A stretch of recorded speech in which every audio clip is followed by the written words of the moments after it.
My name is Mordecai Miss, and I work with the Belize Audubon Society, and I've just recently concluded a drone training in collaboration with Tide here in Punta Gorda. And this training that we concluded, I must say, is very important because I work at Half Moon Key, and for the most part we'll be using this drone for enforcement. With this time and age, using drone is very strategic because it is very effective. As it is right now, we do most of our patrols and also surveys, the old fashioned way, traditionally, like man on the ground.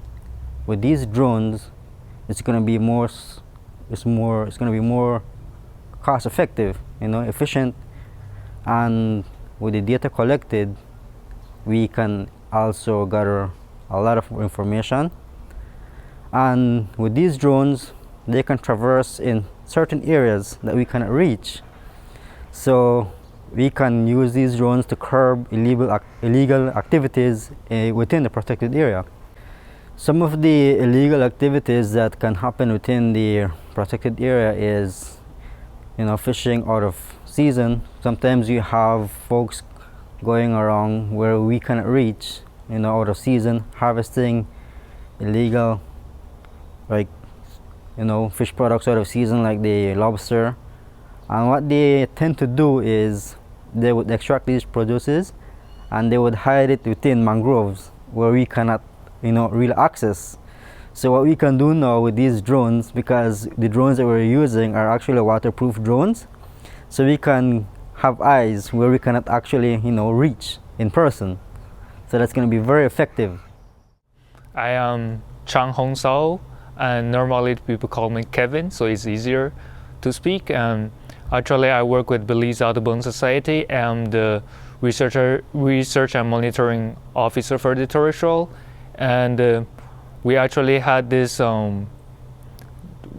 conversation with Tide about the using of drones. And since we are the few organizations that are using the Swell Pro drone, and so we had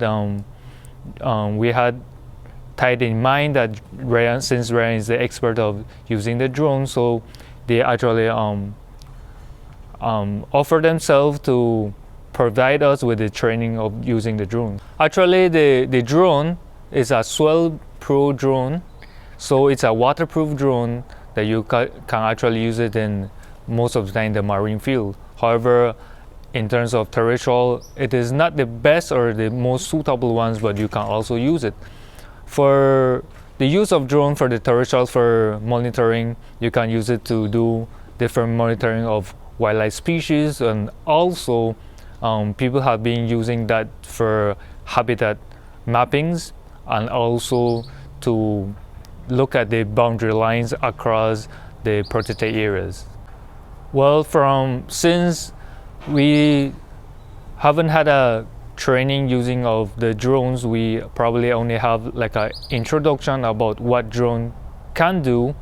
So this is the first time having the control on the drones, and we get to know the safety of using the drones, also what are the different features. So we are actually planning to do more practice in the field, and if it is possible, we will be using it for publicity also, to actually let people know about the importance of protected areas and the importance of doing conservation.